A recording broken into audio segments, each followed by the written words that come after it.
안녕하세요, 여러분. 저는 사실 유튜브는 처음이에요. 70살에 이런 걸 하게 될 줄 몰랐는데 잠깐 망설임. 여러분께 꼭 들려드리고 싶은 이야기가 있어서 용기를 냈습니다. 믿기 어려우실 텐데 저도 아직 믿어지지가 않아요. 지난달 우리 집에서 40년을 살면서 단 한 번도 들어가 본 적 없는 지하실에서 정말 말도 안 되는 걸 발견했거든요. 먼저 우리 집 얘기부터 해야겠네요. 1984년에 남편과 함께 이 집을 샀어요. 그때 저희는 30대였고 아이들도 어렸죠. 부동산 중개인이 지하실도 있어서 저장 공간으로 좋다고 했는데 그 지하실이 문제였어요. 계단이 너무 가팔라서 위험하다고 남편이 입구를 막아버린 거예요. 나중에 고치자고 했는데 그 나중에가 40년이 되었네요. 작년에 남편이 세상을 떠나고 혼자 지내면서 집 정리를 해야겠다 싶었어요. 아이들은 엄마 이사 가세요라고 하지만 40년을 산 집을 어떻게 쉽게 떠나겠어요. 3주 전이었어요. 수도관이 터져서 배관공 아저씨를 불렀는데 그분이 하는 말이 할머니 이 집 지하실 구조가 좀 이상한데요. 일반 주택치고는 너무 깊고 벽 두께도 보통이 아니에요. 그때까지도 별 생각 없었어요. 그런데 그날 밤 갑자기 궁금해진 거예요. 40년 동안 한 번도 들어가지 않은 그 공간에 뭐가 있을까? 다음날 바로 철물점에 가서 손전등이랑 필요한 걸 샀어요. 아이들한테는 비밀로 하고 혼자 도전해보기로 했죠. 계단을 내려가는데 정말 심장이 쿵쾅거리더라고요. 나이 들어서 이런 모험을 하게 될 줄이야. 지하실에 들어가자마자 이걸 어떻게 설명해야 할까요? 일단 생각보다 훨씬 넓었어요. 우리 집 1층만 한 크기였는데 완전히 꾸며져 있는 거예요. 벽지도 붙어 있고 카펫도 깔려 있고 심지어 가구까지 있었어요. 1970년대 스타일의 소파, 텔레비전, 책상. 마치 누군가 살던 공간 같았죠. 그런데 더 이상한 건 먼지가 별로 없었어요. 40년 동안 닫혀있던 공간인데 말이죠. 소파에 앉아보니까 부드러웠어요. 마치 며칠 전까지 누군가 사용한 것처럼.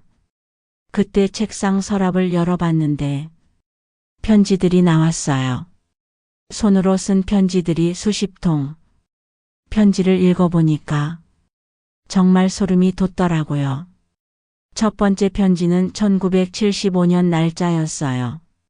사랑하는 마리아에게로 시작하는 지하실이 완성되었어. 이제 우리만의 비밀 공간이 생겼지. 아무도 모르는 곳에서 우리는 마리아라는 여자분과 이 집의 이전 주인이 연애 편지를 주고받았던 거예요. 그런데 내용이 보통 연애가 아니더라고요. 두 사람 다 각자 다른 곳에 결혼해서 살면서 이 지하실에서 몰래 만났던 거예요. 40년 전에. 편지를 계속 읽어보니까 더 충격적인 내용이 나오는데 마리아라는 분이 저희 옆집에 살던 분이었어요. 김씨 할머니. 작년에 돌아가신 그분이요. 그런데 편지 마지막 부분에서 정말 이상한 걸 발견했어요. 우리의 보물은 안전한 곳에 숨겨두었어. 언젠가 이 편지를 읽는 사람이 있다면 빨간 책을 찾아보시오. 빨간 책. 주변을 둘러보니까 정말로 책장에 빨간 책이 하나 있더라고요. 그 책을 열어보니까 책이 아니라 상자였어요. 속이 파여져 있고 그 안에 금반지가 들어 있었어요. 다이아몬드가 박힌 정말 큰 다이아몬드요. 그리고 은행 통장 하나. 통장을 보니까 지금 돈으로 2억 원 정도가 들어 있더라고요. 지금 저는 정말 고민이에요. 이게 누구 돈인지 이 반지는 또 어떻게 된 건지. 마리아 할머니는 이미 돌아가셨고 이전 집주인도 연락처를 모르겠어요. 아이들한테 말해야 하나? 경찰서에 신고해야 하나? 아니면 그냥 없던 일로 해야 하나? 여러분이라면 어떻게 하시겠어요? 그런데 사실 더 이상한 일이 또 있어요. 어젯밤에 지하실에서 소리가 났거든요. 발자국 소리 같은. 혹시 마리아 할머니 영혼이 자꾸 찾아오는 건 아닐까요? 그 보물을 찾으러? 여러분, 저는 진짜로 무서워요. 하지만 동시에 이 미스터리를 풀어야 할 것 같아요. 먼저 은행부터 갔어요. 그 통장 때문에 40년 전 통장인데 아직 유효한지 궁금했거든요. 은행 직원분께 사정을 설명했더니 할머니, 이 통장 특별한 통장이에요. VIP 고객 전용이었던 VIP 통장이라고 해요. 그때 당시로는 엄청난 거액을 예금한 고객들만 받을 수 있었던. 그런데 더 놀라운 건 이 계좌에 매달 돈이 들어오고 있었다는 거예요. 40년 동안 매월 50만 원씩 누가 넣고 있는 건지 어떻게 들어오는 건지 은행 직원도 신기해하면서 조회해 보니까 자동이체로 설정되어 있더래요. 어떤 회사에서요. 마리아 플라워샵이라니. 이게 우연일까요? 바로 그 주소로 찾아갔어요. 우리 동네에서 버스로 30분 거리였는데 정말 아름다운 꽃집이 있더라고요. 간판에 마리아 플라워샵 1980년 개업이라고 써 있었어요. 들어가니까 40대 정도 되어 보이는 여성분이 계시더라고요. 안녕하세요. 혹시 마리아 씨를 아시나요? 하고 물어봤더니 그분 얼굴이 확 변하는 거예요. 마리아. 그건 저희 어머니 이름인데요. 어머니를 어떻게 아세요? 여러분, 마리아 할머니 딸분이었어요. 그분 이름은 수진 씨. 어머니가 40년 전부터 누군가에게 매월 돈을 보내고 계셨다는 걸 알고 계시더라고요. 수진 씨가 저를 집으로 초대해 주셔서 어머니 마리아 할머니에 대한 이야기를 들었어요. 어머니가 젊으셨을 때 정말 아름다우셨대요. 그런데 아버지와 결혼 후에도 누군가를 잊지 못하셨어요. 마리아 할머니가 돌아가시기 전에 수진 씨에게 말씀하셨다고 해요. 엄마가 하시는 말씀이 내가 죽으면 그분께 이 편지를 전해드려라 하시면서 편지를 하나 주셨어요. 그 편지를 받았는데 겉봉에 사랑했던 그분께라고 써있고 우리 집 주소가 적혀 있더라고요. 40년을 기다린 편지였어요. 편지를 읽어보니까 정말 가슴이 찡했어요. 마리아 할머니의 마지막 편지 내용을 읽어드릴게요. 사랑했던 당신에게 40년이라는 시간이 흘렀지만 당신을 잊은 적이 없어요. 우리가 만났던 그 지하실에서의 시간들이 제 인생에서 가장 행복한 순간들이었어요. 당신도 결혼하셨고 저도 가정이 있었기에 우리는 비밀을 지킬 수밖에 없었죠. 그 반지는 당신이 저에게 주신 약속의 선물이었어요. 언젠가 다시 만나자는. 하지만 세월이 흘러 서로의 가정을 지키며 살아야 했고 그 약속은 지킬 수 없었죠. 그래서 매달 그 계좌에 돈을 넣었어요. 당신이 혹시 어려울 때 도움이 될까 봐요. 이제 저는 떠나지만 당신이 이 편지를 읽고 계시다면 우리의 사랑이 헛되지 않았다는 걸 알아주세요. 여러분, 정말 슬프지 않나요? 그런데 수진 씨가 더 충격적인 이야기를 해주셨어요. 그 남자분, 마리아 할머니가 사랑했던 그분이 누구인지 아신대요. 바로 우리 집 이전 주인 박씨 아저씨예요. 제가 이 집을 살 때 직접 만났던 그분. 당시에 급하게 이사 간다고 하셔서 싸게 팔았던 40년 전에 제가 그분의 비밀 사랑 장소를 산 거였어요. 그런데 더 놀라운 건 박씨 아저씨가 아직 살아계신다는 거예요. 수진 씨가 연락처를 알고 계시더라고요. 어머니가 돌아가시기 전까지도 가끔 안부를 주고받으셨다고. 그래서 그분께 전화를 드렸어요. 여보세요, 박씨 아저씨인가요? 저는 아저씨 예전 집에 살고 있는 그분 목소리가 확 떨리시더라고요. 혹시 지하실을 발견하셨나요? 이미 다 알고 계셨어요. 40년 동안 누군가 그 비밀을 찾을까봐 걱정하고 계셨던 거예요. 마리아가 돌아갔다는 소식을 들었습니다. 그 돈과 반지는 원래 마리아 것이었어요. 박씨 아저씨가 하시는 말씀이 그 반지를 마리아 할머니에게 선물하려고 했는데 서로의 가정 때문에 주지 못했다고 해요. 그래서 지하실에 숨겨두고 언젠가 전해줄 생각이었다고. 여러분, 이제 저는 뭘 해야 할지 알겠어요. 다음 주에 박씨 아저씨를 모시고 마리아 할머니 묘소에 다녀올 예정이에요. 40년 만에 재회. 비록 이별의 인사지만요. 박씨 아저씨와 함께 마리아 할머니께 그리고 여러분 덕분에 70살에 이런 모험을 하게 되었네요. 오늘은 정말 특별한 날이에요. 드디어 박씨 아저씨와 함께 마리아 할머니를 찾아뵙고 왔어요.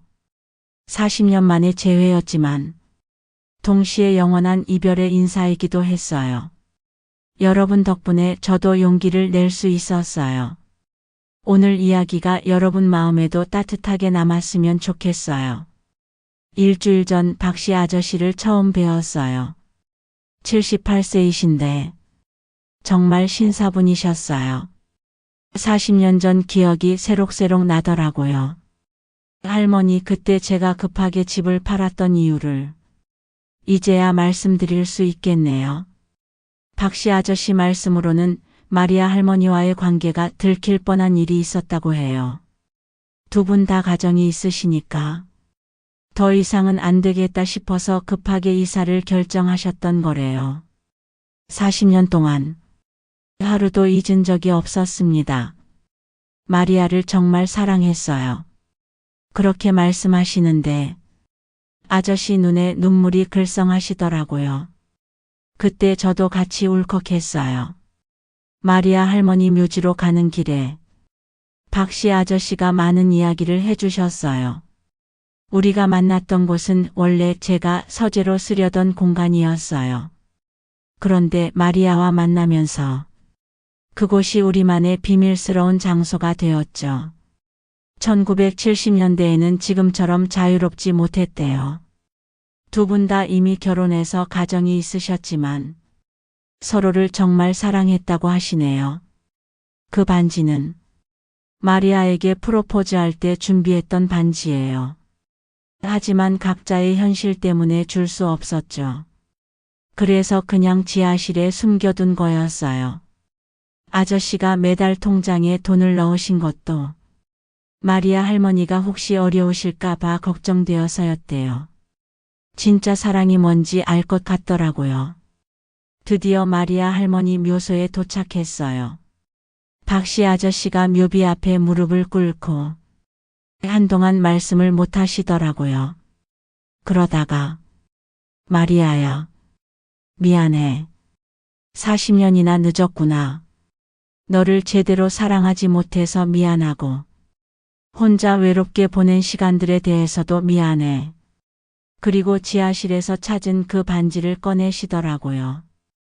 이제라도 이 반지를 너에게 줄 수 있구나.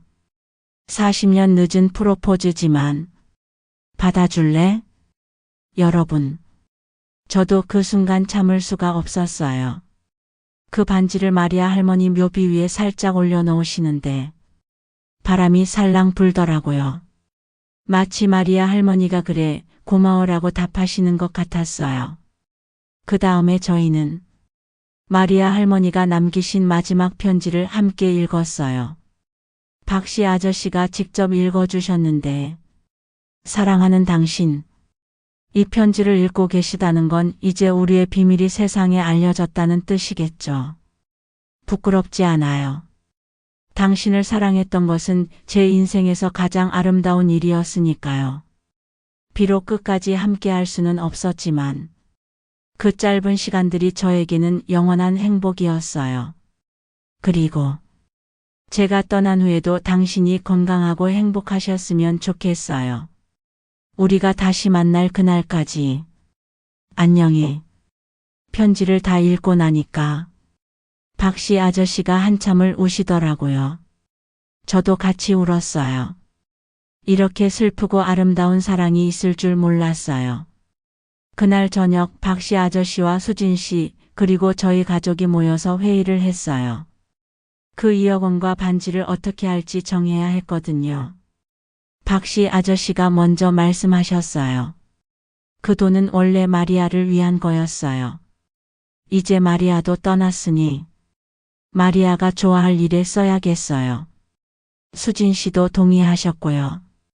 그래서 결정한 것이 그 돈으로 마리아 사랑 장학재단을 만들기로 했어요.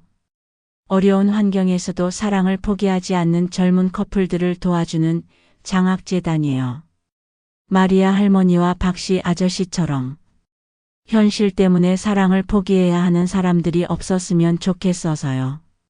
그리고 이 반지는 마리아 할머니 묘소에 영구히 모셔두기로 했어요. 박씨 아저씨의 마지막 선물로요. 그 일이 있고 나서 정말 많은 변화가 있었어요. 박씨 아저씨는 이제 일주일에 한 번씩 마리아 할머니 묘소를 찾아가신대요.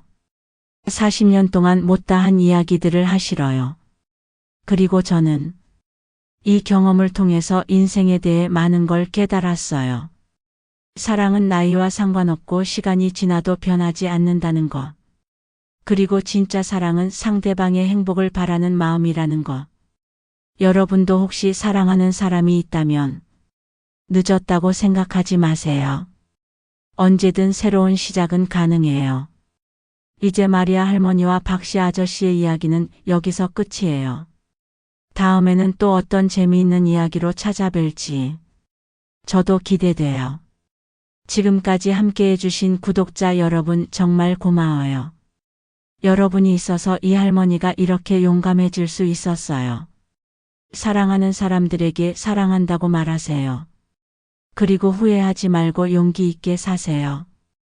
안녕히 계세요. 다음 영상에서 또 만나요.